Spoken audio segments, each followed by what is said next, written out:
सो hey guys, स्वागत है आप सभी का एक और नई वीडियो में। आज मैं आप सभी के लिए एक बार फिर से लेकर आ गया हूँ सब्सक्राइबर्स के द्वारा भेजी हुई कुछ बेहद ही ज़्यादा खौफनाक और सच्ची कहानियाँ लेकर। अगर आप मेरे चैनल पर नए हो तो मेक श्योर कि आप इसे सब्सक्राइब करें, क्योंकि मैं आपके लिए ऐसी स्टोरीज लेकर आता रहता हूँ। इसके अलावा अगर आपको अपने साथ घटी कोई घटना मुझे बतानी हो तो आप उसे भेज सकते हो स्क्रीन पर दिख रही मेरे इंस्टाग्राम आईडी पर। आपकी स्टोरी सुनाने में मुझे बहुत ही खुशी होगी। वेल, इसी के साथ हम बढ़ते हैं आज की अपनी पहली कहानी की तरफ। ये बात उन दिनों की है जब मैं 9वीं कक्षा में पढ़ता था। तब मेरी उम्र 14 साल थी। उस समय मैं अपनी फैमिली के साथ रहता था और मेरी फैमिली में मम्मी पापा और मेरी छोटी बहन थे। मेरे पापा गवर्नमेंट नौकरी करते थे और इसी वजह से हम लोग सरकारी क्वार्टर्स में रहते थे। जब मेरे पापा का प्रमोशन हुआ तब हमने उस कॉलोनी में एक बड़ा सा फ्लैट ले लिया। उसके बाद हम नए फ्लैट में शिफ्ट हो गए, क्योंकि मैं सोच रहा था कि मैं अपना अलग से कमरा लूँगा। इस वजह से मैं काफ़ी खुश भी था। पर पता नहीं क्यों जिस दिन से हम उस घर में रहने के लिए गए थे तब से ही मुझे उस घर में अजीबोगरीब सी किसी के होने की फीलिंग महसूस हो रही थी। उस घर में मुझे देर से सोने की आदत थी, क्योंकि हमारा टीवी चैनल वाला हर रात को एक नई फिल्म दिखाता था और मेरे मम्मी पापा और बहन दूसरे कमरे में जल्दी सो जाते थे। शुरू में तो सब कुछ बिल्कुल ठीक था, पर अचानक एक रात को जब मैं अपने बेड पर बैठकर मूवी देख रहा था तब अचानक से मुझे रूम के बाहर से किसी की आवाज़ सुनाई दी। मुझे लगा कि मम्मी शायद पानी पीने के लिए उठी होंगी। मैंने ज़्यादा ध्यान नहीं दिया, लेकिन मैंने टीवी की आवाज़ थोड़ी कम कर दी। लेकिन फिर 4-5 मिनट के बाद फिर से वही आवाज़ आने लगी। ये आवाज़ किसी औरत के चलने पर उसके पायल से जो आवाज़ आती है छन छन की, बिल्कुल वैसी ही थी। मैंने टीवी की आवाज़ को म्यूट कर दिया, पर बाहर से आवाज़ अब भी आ रही थी और यह आवाज़ सुनकर अब मेरा शरीर थोड़ा कांपने सा लगा और मुझे डर महसूस होने लगा। आवाज़ लगातार आ रही थी और 4-5 सेकंड के लिए आती और फिर कुछ देर के लिए बंद हो जाती। फिर 3-4 मिनट के बाद दोबारा ऐसे ही होता, जैसे कि कोई भारी पायल पहनकर चल रहा हो। मेरा दिल ज़ोर ज़ोर से धड़कने लगा और मुझे ऐसा लग रहा था कि अभी मेरा दिल छाती से बाहर निकलकर बाहर आ जाएगा। पता ही नहीं चल रहा था कि मैं करूं तो करूं क्या। मैंने सोचा कि मैं अपने मम्मी पापा को उठाकर उन्हें सारी बात बता दूं। बाद में मैंने हिम्मत करके दरवाज़ा खोला तो अचानक से मुझे फिर से वही आवाज़ सुनाई दी। उस समय वही आवाज़ मुझे बिल्कुल मेरे सामने से आ रही थी। ऐसा लग रहा था कोई परिणीत महिला मेरे सामने से चलकर मेरे पास आ रही हो। पर डरावनी बात यह थी कि मुझे सिर्फ आवाज़ आ रही थी, सामने कोई दिखाई नहीं दे रहा था और आवाज़ भी बिल्कुल स्पष्ट सुनाई दे रही थी, बिल्कुल पायलों की आवाज़। मैंने फ़ौरन भागकर मम्मी पापा को जगा दिया और सारी सच्चाई उनको बता दी। मेरे पापा इस बात को मानने के लिए बिल्कुल तैयार ही नहीं थे। ये बात और थी कि वे लोग अभी भी पूरी तरह नींद में थे। किसी ने भी मेरी बात पर ध्यान तक नहीं दिया और बाद में मैं अपने पापा के साथ उनके कमरे में ही सोने के लिए चला गया। ऐसे ही 3-4 दिन निकलने के बाद एक रात को फिर से वही आवाज़ मुझे सुनाई दी। बाद में उस आवाज़ की मुझे आदत सी पड़ गई। आवाज़ आने का भी कोई नक्की समय नहीं था। कभी कभी आवाज़ 10 बजे आती, कभी 10:30 बजे। परंतु एक बात पक्की थी कि यह आवाज़ सिर्फ मुझे सुनाई दे रही थी और किसी को भी नहीं। कभी कभी इस आवाज़ से मैं काफ़ी डर जाता था, लेकिन धीरे धीरे मुझे इस चीज़ की आदत सी पड़ ही गई। 8-9 महीने बाद हमें एक नया फ्लैट मिल गया और हम लोग वहाँ पर शिफ्ट हो गए। उसी फ्लैट में हमारी जगह पर जो नए लोग रहने के लिए आए वे लोग भी हमारी जान पहचान के लोग थे। उनका बेटा मेरा काफ़ी अच्छा दोस्त था और उनकी फैमिली काफ़ी बड़ी थी, जॉइंट फैमिली। एक दिन वो अंकल हमारे घर पर आए और हमसे उन्होंने पूछा, क्या आपको कोई आवाज़ सुनाई देती थी वहाँ पर? बस यही बात सुनकर मुझे पूरी तरह यकीन हो गया कि जो सब कुछ मेरे साथ वहाँ पर हुआ था वो कोई वहम नहीं था। उन अंकल के पूरे परिवार ने वो आवाज़ सुनी थी। आखिर में मेरे पापा को भी यकीन हो गया था कि मैं कोई झूठ नहीं बोल रहा था। बाद में उन लोगों ने उस घर में पूजा पाठ करवाया। हमने ये बात जानने की कोशिश की थी कि आखिर उस घर में हुआ क्या था। तब जाकर पता चला कि उस घर में एक नहीं बल्कि 6 आत्माएं रह रही थी। इस बात को 14 वर्ष बीत गए हैं और अब मैं बड़ा भी हो गया हूँ। मुझे पता नहीं है कि आज भी वहाँ पर वो आवाज़ आती है या नहीं, लेकिन आज भी मैं उस आवाज़ के बारे में सोचता हूँ तो मेरे मन में एक अजीब सा डर जाग जाता है। भगवान की कृपा है कि अब सब कुछ ठीक है। आज मैं आप सभी को एक सत्य घटना के बारे में बताने जा रहा हूँ। मेरे मित्र के पिता लाल सिंह बैंक में एक कर्मचारी थे। वो भूत प्रेत जैसी आत्माओं का काफ़ी ज़्यादा मजाक उड़ाते थे। वे कहते थे कि शैतानी शक्तियों जैसी कोई चीज़ नहीं होती और चाहे रात हो या दिन, शमशान हो या फिर कब्रिस्तान, वो जानबूझकर वहीं आसपास से घूमते थे, निकलते थे। बोलते थे कि देखो, अगर कोई आत्मा होती तो हमें परेशान ज़रूर करती, चाहे साधु होता या फिर कोई मौलवी। वो उन सभी लोगों का मजाक उड़ाते। अलग बात थी कि अभी तक कुछ ऐसा हुआ भी नहीं था। एक दिन फिर वो दोपहर के समय अकेले बैंक जा रहे थे।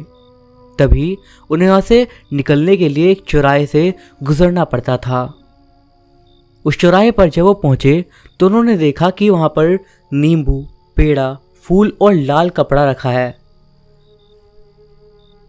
इसके चारों ओर हल्दी का एक घेरा बना हुआ था। अब वो सोच में पड़ गए कि भरी दोपहर में यहाँ पर ये सब सामान किसने रखा है, और वो मस्ती के मूड में साइकिल से नीचे उतरे और हल्दी से बने हुए घेरे के अंदर से नींबू, लाल कपड़ा और मिठाई भी उठा ली और साइकिल पर बैठकर हंसते हुए बैंक की ओर चले गए। वहाँ पहुंचकर वो काम करने में व्यस्त हो गए और कुछ घंटों के बाद उन्हें भूख लगी। वो नाश्ता मंगाकर खाने लगे और तभी उनको याद आया कि मेरे पास नींबू और मिठाई भी रखी हुई है। उन्होंने उसे खोला और खा लिया और जो लाल कपड़ा उठाया था उससे अपना मुंह पोंछकर उसे डस्टबिन में फेंक दिया। उन्हें लगा कि उन्हें कुछ भी नहीं हुआ। वाकई में उस वक्त तो कुछ हुआ भी नहीं था। धीरे धीरे दिन ढलने लगा और फिर रात हो गई। रात होते के साथ ही उनका सर भारी होने लगा और अब वो घर आ चुके थे। रात में 12 बजते ही वे ज़ोर ज़ोर से कभी हंसते और कभी रोते और यहाँ तक कि वे अपने कपड़े फाड़ने लगते। फिर उन्हें एक कैंची मिली और उन्होंने उस कैंची से अपने हाथ पर कट लगाना शुरू कर दिए। अपने हाथ, पैर, गले और धीरे धीरे पूरे शरीर पर उन्होंने कई कट लगा दिए। परिवार को अब भी कुछ समझ में नहीं आ रहा था। कई जगह दिखाते पर कुछ होता नहीं। एक दिन तो उन्होंने इतनी हद पार कर दी कि वो अपने गले में फांसी का फंदा लगाकर खड़े हो गए। तब उन्हें उनकी पत्नी ने देख लिया और छुड़ाया और पूछने लगी, आपको हुआ क्या है जो आप ऐसी वैसी हरकतें करने लग गए हो। वे कुछ भी ना बोले, जैसे कोई पागल किसी की बात सुन रहा हो। उनकी औरत परेशान होकर डॉक्टर के घर पहुंची और उनका इलाज करने को कहा। हालांकि डॉक्टर को बीमारी भी समझ में नहीं आ रही थी, फिर भी वो उनको ग्लूकोज की बोतल चढ़ाना शुरू कर दिए। धीरे धीरे कुछ दिन बीतते गए और लाल सिंह की तबीयत मानो कैंसर के मरीज से भी बदतर हो गई। तब उनकी पत्नी ने उन्हें एक अघोरी बाबा के बारे में सुना था। वो अपने पति को उनके पास ले गई और उन्हें दिखाया। अघोरी देखते के साथ ही सारी बात समझ गया। उसने कहा कि इन्होंने 4 रास्ते पर पड़े सामान को उठा लिया था और ये नतीजा उसी का है। दूसरे की बला इनके ऊपर आ चुकी है। लाल सिंह की पत्नी ने पूछा, कैसे? तब अघोरी ने बताया कि 4 रास्ते पर एक आदमी ने किसी को झाड़ फूंक कर उसकी आत्मा को आज़ाद करा था और जैसे ही वो सारा सामान चढ़ाकर पीछे लौटा, वैसे ही ये वहाँ पहुँचकर सारा सामान उठाकर ले आए होंगे और बाद में उसे खा भी लिया होगा। तभी वो आत्मा इन्हें परेशान कर रही है। लाल सिंह की पत्नी रोने लगी और अघोरी का पांव पकड़ ली। बोली, बाबा बस आपका ही सहारा है। अघोरी बाबा दुखी हो गए और बोले, ठीक है, पहले जाकर कुछ नया सामान खरीद कर लाओ, फिर मैं बताता हूँ। औरत ने पूछा, क्या लाऊं? फिर अघोरी ने बोला, नींबू, 1.25 किलो मिठाई, 1.25 मीटर लाल कपड़ा और एक फूलों का हार लेती आओ, और ये सब अपने पति के हाथों में झूठा करवाकर हमें दे दो, फिर हम देखते हैं हमसे क्या हो सकता है। जैसा अघोरी ने बताया था उस औरत ने ठीक वैसा ही करा और उसके बाद अघोरी ने भी पूजा पाठ करके अपनी विधि संपन्न करी। उसके बाद वो 1 लोटा पानी लेकर वापस आए। उसे लेकर वो लाल सिंह के चारों तरफ घूमे और फिर उसे पिला दिया और फिर चले गए। धीमे धीमे लाल सिंह की तबीयत ठीक हो गई और कुछ समय के बाद वो पूरी तरह से स्वस्थ हो गए और बैंक में जाकर अपना काम उन्होंने वापस से चालू कर दिया। पर इस घटना से उन्हें ज़िंदगी भर के लिए एक सीख ज़रूर मिल गई।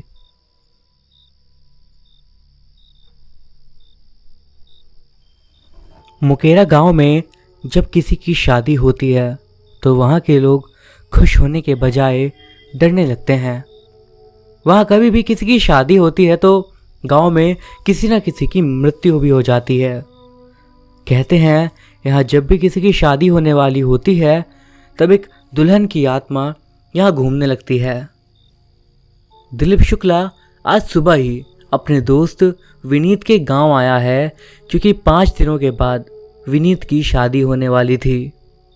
सुबह से दिलीप विनीत के घर पर बैठकर उबसा गया था, इसीलिए विनीत भी हाँ बोल देता है और अपने घर से बाहर जाने लगता है। दिलीप विनीत से बोलता है, भाई कब से यहाँ बैठे हैं, कम से कम अपना गांव ही घुमा दे। विनीत को भी ये बात सही लगती है और अब वे दोनों चलने लगते हैं। तभी विनीत को बाहर जाता देख विनीत की मम्मी बोलती हैं, कहाँ जा रहे हो बेटा इस समय पर तुम दोनों? विनीत अपनी मम्मी की बात का जवाब देते हुए बोलता है, कहीं नहीं मम्मी, बस दिलीप को अपना गांव घुमाने ले जा रहा हूँ। विनीत की मम्मी बोलती हैं, ठीक है, पर रात होने से पहले वापस आ जाना, गांव के बारे में पता है ना? विनीत जवाब देते हुए बोलता है, हाँ मम्मी मुझे पता है। इतना बोलकर विनीत दिलीप को अपने गांव घुमाने ले जाता है। विनीत का गांव काफ़ी बड़ा और सुंदर गांव था, काफ़ी चहल पहल थी यहाँ पर। इस गांव में दिलीप को भी काफ़ी मज़ा आने लगता है। तभी विनीत के फ़ोन में उसकी मम्मी का कॉल आता है। विनीत दिलीप से बोलता है, यार तू गांव घूम, मुझे कुछ काम है, मैं घर जा रहा हूँ और रात होने से पहले ना घर आ जाना। दिलीप हाँ में अपना सर हिलाता है और आगे बढ़ जाता है। दिलीप गांव घूमते हुए काफ़ी आगे निकल जाता है और अब धीरे धीरे अंधेरा होने लगता है। अब दिलीप भी घर जाने को चलता है, पर समस्या ये थी कि वो रास्ता भटक जाता है। दिलीप विनीत से रास्ता पूछने के लिए अपना फ़ोन अपनी जेब से निकालता है और अपनी किस्मत को कोसते हुए बोलता है, 1% बैटरी बची है, काश बात होने के बाद ही फ़ोन स्विच ऑफ हो। ये बोलकर दिलीप विनीत को फ़ोन करने लगता है और दूसरी ओर से विनीत फ़ोन उठाकर गुस्से में बोलता है, अबे यार कहाँ है तू? अभी तक गांव में रात को घूम रहा है, यहाँ पर सही नहीं है ये सब। दिलीप विनीत की बात का जवाब देते हुए कहता है, भाई पहले मेरी बात तो सुन ले, मैं यहाँ। दिलीप ने इतना ही बोला था कि तभी दिलीप का फ़ोन स्विच ऑफ हो जाता है। वो फिर अब आगे जाने लगता है और सोचता है कहीं ना कहीं से किसी न किसी से रास्ता पूछ ही लूँगा। यही सोचते हुए दिलीप आगे तो बढ़ रहा था, पर उसे वहाँ पर कोई भी दिखाई नहीं दे रहा था और ये देखकर उसे भी काफ़ी हैरानी होती है, क्योंकि थोड़ी देर पहले इस गांव में काफ़ी ज़्यादा चहल पहल थी, पर अब पूरा गांव मानो सन्नाटे में खो गया था और दूर दूर तक कोई इंसान ना दिख रहा था। दिलीप इधर उधर चले जा रहा था, पर वो विनीत के घर का रास्ता नहीं ढूंढ पा रहा था। रास्ता ढूंढते ढूंढते दिलीप को अब 2-3 घंटे बीत गए। वो भी अब थक सा गया था और तभी उसकी नज़र थोड़ी दूर पर खड़ी एक लड़की पर गई। उसने दुल्हन के जैसे कपड़े पहने थे और उसे देखकर लग रहा था कि वो मुस्कुरा रही थी। वो लड़की दिलीप के पास आकर बोलती है, आ गए आप मेरे साथ चलिए। इतना बोलकर वो लड़की दिलीप को अपने साथ ले आने लगती है, पर दिलीप कुछ समझ नहीं पा रहा था। वो बस एक बुद्धू बना उसके साथ चले जा रहा था। वो लड़की दिलीप को एक सेहरा पहना देती है और उसको एक गड्ढे के पास लेकर जाती है। वहाँ वो देखता है कि उसमें कई सारे कटे हुए सिर पड़े हैं और उन सब में दूल्हे का सेहरा बंधा हुआ है। ये देखते ही दिलीप वहाँ से भागने लगता है। दिलीप लगातार भागते ही जा रहा था, तभी वो एक जगह पर रुक जाता है। वो इसलिए रुका था क्योंकि उसके सामने कई सारे बिना सर वाले लोग खड़े थे और उन सब ने दूल्हे के कपड़े पहने हुए थे और ये वही लोग थे जिनके सर उस गड्ढे में पड़े थे। दिलीप उनसे बचने के लिए अपने पीछे की ओर भागने के लिए मुड़ता है, पर जैसे ही वो पीछे देखता है उसकी सांस रुकने लगती है। वो देखता है उसके सामने वही लड़की खड़ी थी और उसके पास दूल्हे के कपड़े थे और वो धीरे धीरे उसके पास आ रही थी। वो सभी बिना सर वाले लोग भी उसके पास आ रहे थे और तभी दिलीप जहाँ खड़ा था अचानक से वहाँ तेज रोशनी हो जाती है। दिलीप ने देखा वो जिस खंबे के नीचे खड़ा है उस खंबे की स्ट्रीट लाइट जलने के कारण ही वहाँ पर अचानक से तेज रोशनी हुई थी। तभी दिलीप ये नोटिस करता है कि जब से वहाँ रोशनी हुई तब से वे सभी चीज़ें, वो लड़की और वे सभी बिना सर वाले लोग अपनी जगह पर रुक गए थे। दिलीप भी इस बात को समझ चुका था और अब उसे बचना है तो वो यहाँ पर रुकता नहीं और सोचता है अगर उसे बचना है तो उसे वहीं पर रुकना पड़ेगा। और दिलीप उसी खंबे के नीचे ही खड़े खड़े पूरी रात निकाल देता है। सुबह आखिरकार वो विनीत के घर पहुंचता है और उसे सारी बात बताता है। तब विनीत की मम्मी दिलीप से बोलती है वो दुल्हन की आत्मा इस गांव में कई सालों से है। कहते हैं उस लड़की की जिस दिन शादी होने वाली थी उसी दिन किसी ने उसका कत्ल कर दिया और वो जब भी इस गांव में किसी की शादी और तब से जब भी इस गांव में किसी की शादी होती है तो किसी ना किसी की जान वो ज़रूर लेती है। और तुम इसलिए ही बच पाए क्योंकि जिस खंबे के नीचे तुम खड़े थे उसमें सफ़ेद रोशनी वाली LED लगी थी और कहते हैं बुरी शक्तियाँ सफ़ेद रोशनी में नहीं आ सकती।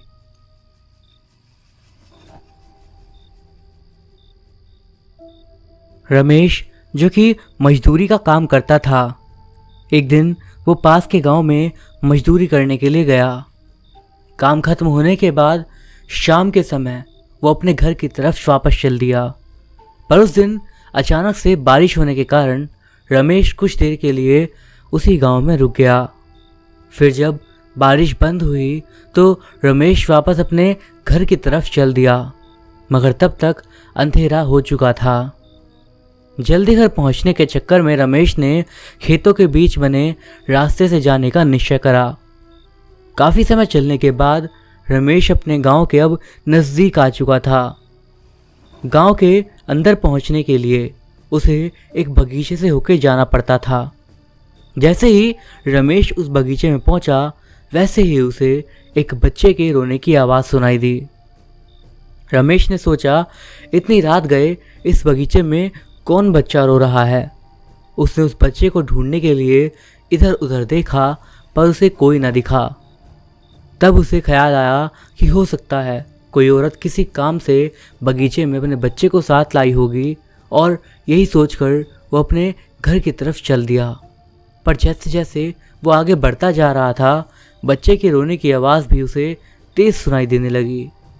रमेश ने फिर सोचा हो सकता है वो औरत किसी परेशानी में फंस गई होगी, मुझे मदद करनी चाहिए।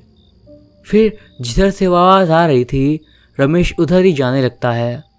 कुछ दूरी पर जब वो पहुंचता है तो उसने देखा एक 6-7 महीने का बच्चा एक पेड़ के नीचे लेटा हुआ था और वहीं रोए जा रहा था। रमेश तुरंत उस लड़के के पास पहुंचा और जोर जोर से आवाज देने लगा, कौन है यहाँ पे, किसका बच्चा है ये? मगर कोई भी उसका जवाब नहीं देता। रमेश ने सोचा शायद इसकी माँ यहीं कहीं आसपास होगी और बेहोश हो गई होगी, इसीलिए बोल नहीं रही। रमेश आसपास का पूरा जगह देख लेता है मगर उसे वहाँ कोई नहीं दिखता। अब वो गुस्से में चिल्लाता है, कौन यहाँ पर बच्चा रख के चला गया है? मगर किसी की आवाज़ नहीं आने के कारण रमेश ने वहीं रुकने का फैसला करा कि देखता हूँ कौन अपने बच्चे को यहाँ पर छोड़ के चला गया है। थोड़ी देर में तो आएगा ही, तब बताता हूँ। मगर काफ़ी देर बीत जाने के बाद भी उस बच्चे को लेने के लिए वहाँ पर कोई नहीं आता। अब रमेश समझ चुका था कि शायद कोई जानबूझ के अपना बच्चा यहाँ पर छोड़ कर गया है। ये बात उसके मन में शुरू से थी, पर वो बस इस बात को नकारना चाहता था। तब आखिरकार रमेश उस बच्चे को गोद में उठाता है और अपने घर की तरफ चलने लगता है। रमेश रास्ते पर चिल्लाते हुए जा रहा था, कैसे कैसे लोग रहते हैं, अपने ही बच्चे को अकेला छोड़कर चले आते हैं। गुस्से से पूरे रास्ते को बस वो यही सब बड़बड़ा रहा था। तभी रमेश को ऐसा लगता है कि उसे चलने में दिक्कत हो रही है, क्योंकि वो बच्चा काफ़ी भारी लग रहा था। मगर रमेश घर पहुंचने की जल्दी में भी था तो और तेज चलने लगता है। काफ़ी रात हो गई थी, मुझे घर जाना चाहिए, ये सोचकर वो अपनी गति बढ़ा लेता है। कुछ कदम चलने के बाद रमेश को ऐसा महसूस होता है जैसे बच्चे का वज़न काफ़ी ज़्यादा ही बढ़ चुका है और वो बच्चे को उठा के चल भी नहीं पा रहा था। जैसे ही वो बच्चे की तरफ देखता है, उस बच्चे की एक आंख बाहर की ओर लटक रही थी और उसके पैर ज़मीन तक टच होने वाले थे और बच्चा रमेश को देखकर मुस्कुरा रहा था। इतना देखते के साथ ही डर के मारे वो उस बच्चे को फेंक देता है। फेंकते ही वो बच्चा ज़मीन पर नहीं गिरता, बल्कि ज़मीन से थोड़ा ऊपर ही हवा में लटक जाता है और ज़ोर ज़ोर से हंसते हुए बोलता है, क्या हुआ, घर नहीं ले आएगा अपने? पूछ रहा था ना मैं किसका बच्चा हूँ। थोड़ी देर और गोदी में रखता, तब तुझे बताता किसका बच्चा हूँ। इतना सुनते ही रमेश वहाँ से तुरंत भागने लगता है और अपने घर पहुँचता है। मगर वो ये बात किसी को नहीं बताता ताकि उसके घर वाले डर न जाएं। जैसे तैसे करके वो खाना खाता है और फिर सोने चला जाता है। अभी रमेश की नींद हल्की सी लगी ही थी कि फिर उसे घर के बाहर से उस बच्चे के रोने की आवाज़ आने लगती है। रमेश अब डर के मारे उठ जाता है और धीरे धीरे ये आवाज़ तेज़ होने लगती है। उसने अपने घर वालों को जगाया और सबको इस घटना के बारे में बताया। फिर उसने कहा वो बच्चा शायद अब भी घर के बाहर रो रहा है। मगर हैरानी की बात थी कि बच्चे के रोने की आवाज़ किसी को सुनाई नहीं दे रही थी, बस रमेश को छोड़ के। उसके बाद रमेश के घर वालों ने गांव के ही एक बाबा को बुलाया और उन्होंने उसकी थोड़ी झाड़ फूक करी, उसके हाथ में धागे बांधे। इसके बाद आखिरकार रमेश को उस बच्चे के रोने की आवाज़ आनी बंद हो गई। फिर रमेश उस रात सो पाया। यह एक सत्य और आंखों देखी घटना है जो मैं आपको बताने जा रहा हूँ। हमारा गांव गोंडा जिले में पड़ता है। यह उस समय की बात है जब गांव में 18-19 साल की उम्र में सब लड़कों की शादी हो जाती थी। उनमें मेरा एक मित्र भी था, रमाकांत। इसकी शादी 3 साल पहले हो चुकी थी और अब उसका गौना भी आ गया था। उसकी बीवी बहुत निडर थी। इसको मैं निडर इसलिए बता रहा हूँ क्योंकि उसकी निडरता एक दिन उसे काफ़ी भारी पड़ गई। 3-4 साल पहले तक गांव की औरतें सुबह सुबह उठकर लोटा लेकर नृत्य क्रिया के लिए कोई खेत में या तो किसी खुले मैदान में जाती थी। अधिकतर औरतें तो ऐसा ही करती थी। ये काम वो तब करती थी जब गांव के पुरुष सो रहे होते थे। कुछ दिन ऐसे ही बीत गए। रमाकांत को अब एक सुंदर सी बेटी हुई। बेटी अभी 8 महीने की थी।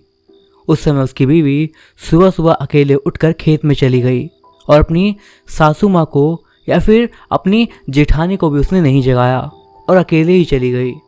क्योंकि वो निडर थी। लेकिन उस समय वो ना हाथ में चक्कू ली और ना ही माचिस। हो सकता है आपने अपने घर के बड़े बुजुर्गों से सुना होगा, जिस घर में बच्चा पैदा होता है उस घर से औरत को अकेले बाहर नहीं भेजा जाता, और अगर किसी स्थिति में जाना पड़े उसे तो चाकू या माचिस अपने साथ रखनी चाहिए, क्योंकि उन औरतों पे भूत प्रेत इन सब चीज़ों का साया बहुत जल्दी पड़ता है। लेकिन वो अकेले ही चली गई थी। तभी वहाँ बेल का पेड़ लगा हुआ था और उस पर कुछ तो घूम रहा था, कोई आत्मा या फिर ऐसा ही कुछ। रमाकांत की पत्नी गई तो बिल्कुल ठीक, पर जब वो वापस आई तब वो पहले ऐसी नहीं थी। जैसे ही वो घर लौटी वो पलंग पर बैठी और ज़ोर ज़ोर से चिल्लाने लगी। बगल में ही खाट पर लेटी हुई उसकी बच्ची ज़ोर ज़ोर से रो रही थी, लेकिन वो तो ज़ोर ज़ोर से बस चिल्ला रही थी, इसीलिए उसे सुनाई भी नहीं दिया। इतना देखकर रमाकांत चिल्लाने लगा कि बेटी को उठाओ, क्या तुम्हें सुनाई नहीं दे रहा, वो रो रही है। फिर भी उसकी पत्नी ने जवाब नहीं दिया। तब तक रमाकांत की भाभी आ गई और वो समझ गई कि यहाँ क्या हो रहा है। उसने रमाकांत को इशारा करा, जाओ जाके दादाजी को बुला कर लाओ। इतना सुनते ही रमाकांत समझ गया कि मेरी बीवी के ऊपर भी कुछ तो आ गया है। तभी भाभी ने दादाजी का नाम लिया। तब तो रमाकांत पलंग पर बैठकर दादागिरी झाड़ने लगा और बोला, तुम कौन हो, यहाँ पर क्यों आई हो, क्या तुम मुझसे शादी करना चाहती हो? तब तक गांव की कुछ औरतें और कुछ पुरुष मज़ा लेने के लिए वहाँ पर इकट्ठा हो गए थे। चुड़ैल ने कहा, मुझ में तुम्हें क्या दिलचस्पी है, क्यों मुझसे शादी करने के लिए आते रहो? तब रमाकांत झट से बोला, मैं कुछ काम धंधा तो करता नहीं, लेकिन अगर तुम मेरे साथ रहोगी तो धन दौलत आती रहेगी। चुड़ैल ने हंस के बोला, ऐसा कुछ नहीं होता, हमारे में भी कोई ना कोई मुखिया ज़रूर होता है जो धन दौलत की रखवाली करता है।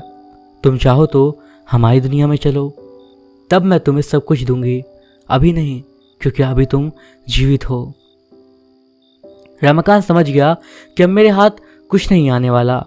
तब वो बोला कि ब्राह्मण परिवार में आते हुए तुम्हें डर नहीं लगा? और नीचे बैठे हुए सब लोग मज़े लेते हुए हंसने लगे। तब तक दादाजी भी आ गए और बोले, यहाँ से सब हटो और अपने अपने घर जाओ। इतने में रमाकांत की बीवी भी पलंग से नीचे उतरकर सिर पर पल्लू डाल दी और उसकी चुड़ैल भी चली गई। तब रमाकांत मन ही मन बड़बड़ाने लगा, इनको भी अभी आना था, थोड़ी देर बाद आते तो क्या पता मैं भी माला माल हो जाता। दरअसल इनके गांव में एक घटना ऐसी हो चुकी थी। बोलते तो ऐसा ही थे कि एक आदमी को एक चुड़ैल पत्नी के रूप में मिली और उसके बाद उस पर सारी धन दौलत उसी की देन थी। यही बात सोचकर रमाकांत ने भी ये सब करा, पर खैर उसे उसके दादाजी से काफ़ी डांट सुनने को मिली उसके इस बर्ताव के कारण, और उसकी पत्नी को भी, क्योंकि वो अकेले वहां पर गई। पर उसके बाद सब कुछ ठीक हो गया।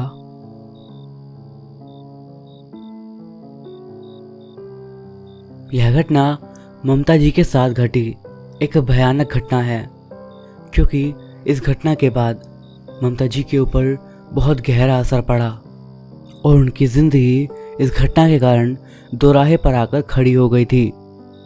वो कहती हैं कि यह घाव इनकी ज़िंदगी में जो लगा है ये अब शायद कभी भर भी नहीं पाएगा, क्योंकि इसके कारण ममता जी की आज पूरी ज़िंदगी बदल गई है। बाकी आगे घटना में उन्हीं के शब्दों से जानते हैं।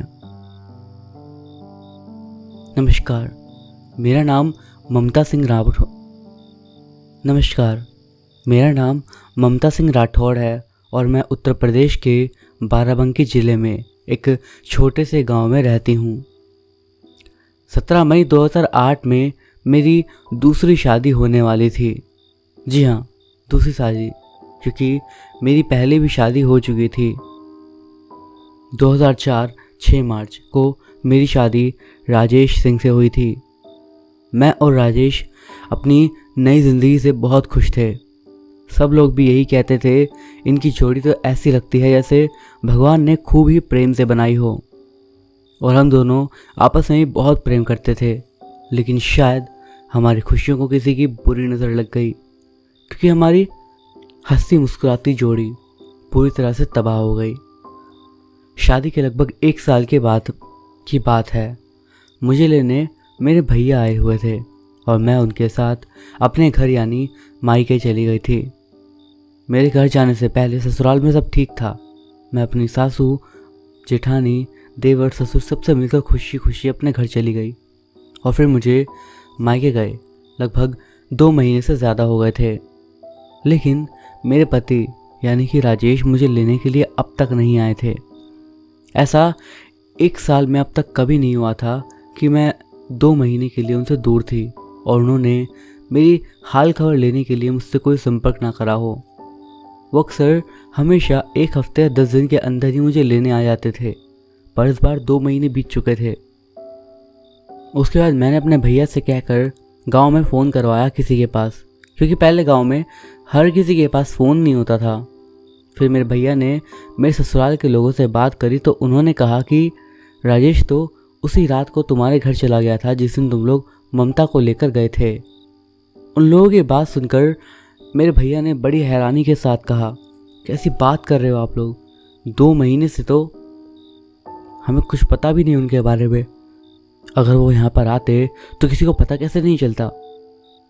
और आप कह रहे हो कि वो उसी रात निकल गए थे। लेकिन मेरे ससुराल वाले मेरे भैया की बात सुनने को तैयार नहीं थे। वो लोग बस एक ही बात कह रहे थे, राजेश तो यहाँ से निकल गया था तुम्हारे घर। उसके बाद जब मेरे भैया ने घर आकर मुझको बताया कि वो लोग ऐसा कह रहे हैं तुम्हारे ससुराल वाले, तो मानो मेरे पैरों तले ज़मीन खिसक गई और मुझे एक अजीब सा डर और चिंता सताने लगी। एक पल में मानो मेरी ज़िंदगी ही तबाही हो गई थी। मेरे भैया, पापा, हम तीनों ही मेरे ससुराल गए, पर वहाँ गांव और घर के सभी लोग यही बता रहे थे कि राजेश उसी शाम को अपने ससुराल यानी मेरे मायके चला गया था। हम सब लोग बहुत परेशान थे और हमें कुछ समझ में भी नहीं आ रहा था कि आखिर राजेश गए तो गए कहाँ। इसके बाद मेरे ससुराल वालों ने मिलकर पुलिस स्टेशन में एक FIR लिखवाई। FIR करवाने के बाद मैं अपने मायके वापस आ गई अपने भैया और पापा के साथ। लेकिन पुलिस वालों को राजेश की कोई भी खबर नहीं मिली और धीरे धीरे लगभग 2 साल बीत गए। फिर भी पुलिस वालों को राजेश के बारे में कुछ भी पता ना चला और आखिरकार राजेश की फाइल उन्होंने बंद कर दी। मेरे घर वालों ने भी मुझे ससुराल नहीं जाने दिया और अब इस घटना को 3 साल से भी ज़्यादा वक्त बीत गया है और अब मेरी दूसरी शादी मेरे घर वाले करवा रहे थे। मेरी दूसरी शादी से राजेश के घर वालों को कोई भी परेशानी नहीं थी। सब कुछ अच्छे से बीत गया था और 17 मई 2008 को मेरी शादी संदीप से हुई। शादी की पहली रात में ही मुझे बहुत अजीब सा लग रहा था, लेकिन मैंने ये बात उस समय संदीप को नहीं बताई थी। रात के लगभग 7:30 बज रहे होंगे। मैं अपने कमरे में अकेले थी और आज यहाँ ससुराल में मेरे पहली रात थी। तभी मुझे ऐसा लगा कि किसी ने मेरे चेहरे पर पीछे से हाथ रखा और मेरा कंधा सहलाने लगा। एक झटके से मैंने पीछे देखा पर वहाँ कोई भी नहीं था। बकायदा कमरे की लाइट जल रही थी और दरवाज़ा ही बंद था, पर मुझे उस हाथ का स्पर्श साफ साफ महसूस हुआ था। उस समय मुझे थोड़ा थोड़ा डर भी लग रहा था, क्योंकि जब से मैं दोपहर से यहाँ आई हूँ तब से मुझे अजीब महसूस हो रहा था। पर थोड़ी देर में दरवाज़ा खोलते हुए संदीप अंदर आ गया था और उसके आते ही मैंने उसे सारी बात बताई जो आज दिन भर मेरे साथ हो रही थी। मेरी बात सुनकर संदीप ने मुझे समझाते हुए कहा, ममता, आज तुम अपना घर बार छोड़कर सब कुछ छोड़कर यहाँ एक अनजान जगह पर आई हो। शायद हो सकता है इसलिए तुम्हें ऐसा लग रहा हो। ऐसा कुछ भी नहीं है, हम सब हैं ना यहाँ पर। वो रात मेरी किसी तरह बीती और मैं सोच रही थी कि काश संदीप की बात सही हो, पर ऐसा नहीं था। अपने ससुराल में हर दिन मेरी तबीयत बिगड़ने लगी थी और एक दिन मेरी तबीयत बहुत ज़्यादा ख़राब हो गई थी कि मेरे गले में ऐसे निशान पड़ गए थे जैसे किसी ने मेरा गला दबा रखा हो। मुझे हर वक्त ऐसा लग रहा था जैसे कोई मेरी जान लेना चाहता हो, क्योंकि जब मैं सोती तब मुझे बड़े ही भयानक से सपने आते और मुझे ऐसा लगता कि कोई मेरे बाल पकड़कर मुझे घसीटता हुआ जंगल की तरफ से नदी में फेंक रहा हो। और मुझे कभी कभी ऐसा महसूस होता कि जैसे मेरा गला पूरी ताकत से कोई दबा रहा हो। हर रात मेरे चीखने चिल्लाने और तड़पने की आवाज़ पूरे घर में गूंजती थी। अब मेरे यहाँ ससुराल के लोग भी तंग आ चुके थे और बोलते थे, पता नहीं किस पागल से पाला पड़ गया और ये मुसीबत अपने घर लेकर आ गए हम लोग। लेकिन मुझे ऐसा लगता था कि मुझ पर मेरा कोई काबू ही नहीं है और मैं जो बोलना भी नहीं चाहती थी वो मेरे मुंह से निकल पड़ता। फिर एक दिन मेरे ससुराल वालों ने मेरे घर वालों को बताया और उसके बाद मेरे पापा और भैया फ़ौरन मुझे लेने के लिए मेरे ससुराल पहुंच गए। लेकिन उस समय मुझे पता नहीं क्या हुआ, जैसे मैं किसी को पहचानती भी नहीं थी और ना चाहते हुए भी मैं अनाप शनाप बोल रही थी और यही बोल रही थी, सबको मार दूंगा, सबको मार दूंगा, बदला लेकर रहूँगा। मेरी ऐसी हालत देखकर मेरे पापा और सभी लोग बहुत परेशान हो चुके थे और वो सभी मुझे लेकर एक बाबा के पास गए। वहाँ बाबा ने मुझे झाड़ा और गले में एक ताबीज़ बांधा। बाबा को शायद ज़्यादा कुछ समझ नहीं आया था, इसलिए उन्होंने कह दिया कि शादी के बाद ससुराल आते हुए कोई हवा मिली होगी। इतना बोलकर बाबा ने मेरे एक ताबीज़ बांधी और उसके बाद कुछ समय के लिए मैं बिल्कुल ठीक हो गई। पिछली सारी बातें भुलाकर अब मैं ससुराल में खुश रहने लगी थी। लेकिन मेरे पति संदीप देहरादून में काम करते थे और वो छुट्टी लेकर आए हुए थे अपनी शादी के लिए और अब वो वापस जाने के लिए तैयार थे। मुझे भी उनके साथ ही जाना था। हम लोग देहरादून में आकर तिवारी जी के घर पर एक कमरा किराए पर लेकर रहा करते थे। सब कुछ अच्छे से चल रहा था, तभी हमारी ज़िंदगी में वो दिन आ गया। एक दिन अचानक नहाते वक्त मेरी वो ताबीज़ टूट गई और गिर गई। मुझे उसके बारे में पता भी नहीं चला कि वो कहाँ और कब गिरी। तब फिर एक रात को मैंने रोज़ की तरह ही खाना बनाया और खाना खाकर मैं और मेरे पति दोनों सो गए। फिर रात को लगभग जब घड़ी में 11 साढ़े 11 बज रहे होंगे, मुझे पता नहीं क्या हुआ, एकदम से मेरी सांसें बहुत तेज़ तेज़ चलने लगी और मैं एक झटके से अपने बेड से उतर गई और मुझे ऐसा लग रहा था कि मुझ पर मेरा कोई काबू नहीं है। मैं कमरे से बाहर की ओर भागने लगी। तभी मेरे पति संदीप भी उठ गए और उन्होंने मुझे पकड़ने की कोशिश करी, तो मैंने उनको एक झटके में नीचे पटक दिया और मेरे मुंह से जो शब्द बोलना भी नहीं चाहती थी वो निकल रहा था। मेरे मुंह से निकला, ये मेरी है और इसे मैं अपने साथ लेकर जाऊंगा, ये सिर्फ मेरी है, मार दूंगा। मेरी ऐसी हालत देखकर संदीप काफ़ी डर चुके थे और मैं संदीप को बहुत बुरी तरह से घूर रही थी और मेरी आंखें एक भयानक जानवर की तरह लग रही थी। मेरे ऊपर मेरा कोई बस नहीं था। मैं अजीब अजीब सी आवाज़ निकाल कर चिल्ला रही थी और चीख रही थी। संदीप मुझे बार बार पकड़ने की कोशिश कर रहे थे, लेकिन मैं संदीप को धक्का देकर हर बार हटा दे रही थी और कभी मैं अपना सर दीवार पर पटकती तो कभी अपना हाथ ज़मीन पर पटकने लगती। उस समय मेरे पूरे शरीर से खून निकलने लगा और मेरी हालत काफ़ी गंभीर सी हो गई। मेरी आवाज़ भी काफ़ी बदल गई थी। मैं उसी भयानक और ख़तरनाक आवाज़ में बस यही बोल रही थी, इसे मार दूंगा, ये मेरी है, मेरे रास्ते में जो भी आएगा उसे ही मार दूंगा। संदीप मुझे संभालने की बहुत कोशिश कर रहे थे, लेकिन अपनी कोशिश में वो नाकाम थे, क्योंकि मेरे अंदर न जाने पता नहीं कौन सी शक्ति आ गई थी। मैं संदीप के काबू में बिल्कुल भी नहीं हो पा रही थी। मैं दरवाजे से निकलकर बाहर भागने की कोशिश करी, लेकिन जब तक हमारे मकान मालिक तिवारी जी और उनकी पत्नी जाग चुके थे। तिवारी जी और संदीप और उनकी पत्नी तीनों मुझे पकड़कर बड़ी मुश्किल से कमरे के अंदर लेकर आए। तिवारी जी पंडित थे जो कि पूजा पाठ करते थे और उनकी पत्नी पूजा पाठ करती थी और भूत प्रेत के बारे में बहुत कुछ जानते थे। तभी उनकी पत्नी ने मेरे बालों को जोर से पकड़कर मेरा चेहरा जमीन में दबा दिया और मुझसे जोर जोर से चिल्लाते हुए पूछा, अब बता कौन है तू। लेकिन मेरे मुंह से बस वही अनाप शनाप वर्ड निकल रहे थे। पंडित जी ने यानी तिवारी जी ने उसी समय वहां पर थोड़ी आग जलाई और मंत्रों का उच्चारण करने लगे और उनकी पत्नी ने लगातार मेरे ऊपर थप्पड़ बरसाने शुरू कर दिए। लेकिन मुझे उस समय उनके थप्पड़ मारने का कोई असर महसूस भी नहीं हो रहा था। मेरे अंदर एक अलग किस्म की खतरनाक शक्ति थी और मैं अपने आप को झटक कर बाहर भागने की कोशिश कर रही थी। तभी पंडित जी की पत्नी ने अग्नि में कुछ सामग्री डाली और मंत्रों को पढ़ने लगी और फिर मुझसे पूछा, अब बता कौन है तू।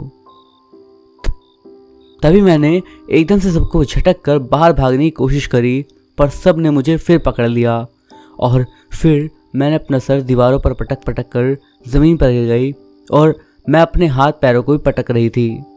उस समय मेरे पूरे शरीर से बस खून निकल रहा था, लेकिन मुझे दर्द का अनुभव बिल्कुल नहीं हो रहा था।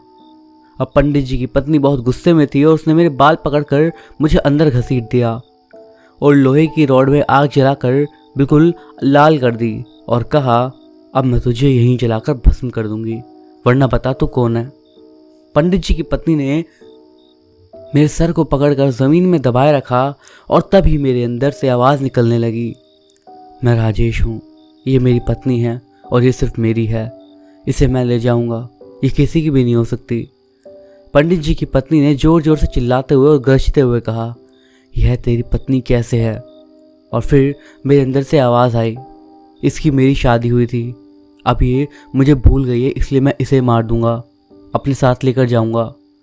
उसके बाद पंडित जी की पत्नी ने मंत्र को पढ़ते हुए मुझे अपनी पकड़ से बहुत ज़्यादा दबा लिया और फिर कहा, अब तो उसकी शादी हो गई है और तू इस दुनिया में नहीं है, क्यों परेशान कर रहा है इसको। तो फिर उसने कहा, जिन लोगों ने मुझे मारा है मैं उनको ही मार दूंगा और इसको अपने साथ ले जाऊंगा। किसने मारा है तुझे और क्यों मारा है बता।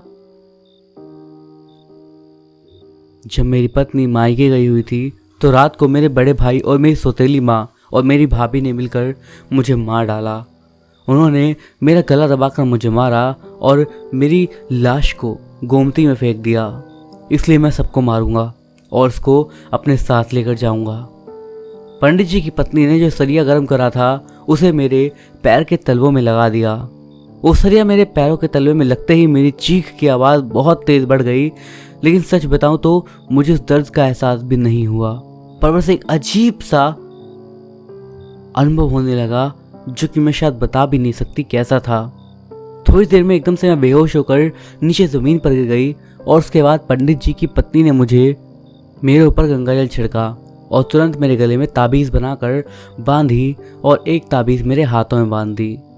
फिर उन्होंने कहा, जब तक ये ताबीज़ रहेगी तब तक ऐसी कोई ताकत तुमको परेशान नहीं कर सकती, और हाँ, अगर तुम्हें अपने वो पति को मुक्त करना है तो तुम्हें अंतिम संस्कार विधि विधान से करवाना होगा, जो तुम उनके घर पर ही जाकर करवा सकती हो, तभी ये सफल हो पाएगा। उस दिन के बाद से मेरी हालत बहुत ख़राब थी, क्योंकि मेरे पूरे शरीर पर चोट लगी हुई थी और मेरा खून भी बहुत बह गया था। डॉक्टर से इलाज के बाद मेरी तबीयत तो कुछ दिन में ठीक हो गई और मैं भी नॉर्मल सी हो गई, लेकिन मैं और संदीप यही सोच रहे थे कि हमारी बात पर कोई विश्वास करेगा भी या नहीं, कि राजेश को उसके घर वालों ने ही मारा है। ना ही पुलिस हमारी मदद कर सकती थी इसमें, तो हम कैसे मुक्त कर सकते हैं उसे, या फिर कैसे उसे इंसाफ दिला सकते हैं। पंडित जी और पंडित जी की पत्नी जहाँ पर हम रहते हैं देहरादून में, वहीं पर उसके नाम से मेरे साथ मिलकर अंतिम संस्कार की रस्म एक दिन पूरी तो कर दी, लेकिन पंडित जी की पत्नी ने मुझसे एक बात कही, कभी भी भूल कर भी ये ताबीज़ मत निकालना, क्योंकि उसकी पूर्ण मुक्ति तभी हो सकती है जब वो अपना बदला लेगा या उसका अंतिम संस्कार उसी के घर पे विधि विधान से एक बार हो जाए। अब इस घटना को लगभग 10 से 12 साल बीत गए हैं, लेकिन मेरी ज़िंदगी शायद आज भी उसी दोराहे पर खड़ी है। अभी मैं सोचती हूँ कि कैसे उसे इंसाफ दिलाऊं या फिर संदीप के साथ अपनी ज़िंदगी में आगे बढ़ जाऊं। तो दोस्तों, ये थी हमारी आज की कहानियाँ। वीडियो आपको कैसा लगा मुझे कमेंट्स के ज़रिए ज़रूर बताइएगा। स्टोरीज आपको पसंद आई हो तो मेक श्योर कि आप वीडियो को लाइक करें। इस वीडियो पे एम करते हैं 200 लाइक्स के लिए। आई होप आप इतना पूरा कर दोगे। मैं अभिषेक मिलता हूँ आपसे अगली वीडियो में कुछ और ऐसी स्टोरीज़ के साथ। तब तक के लिए बाय।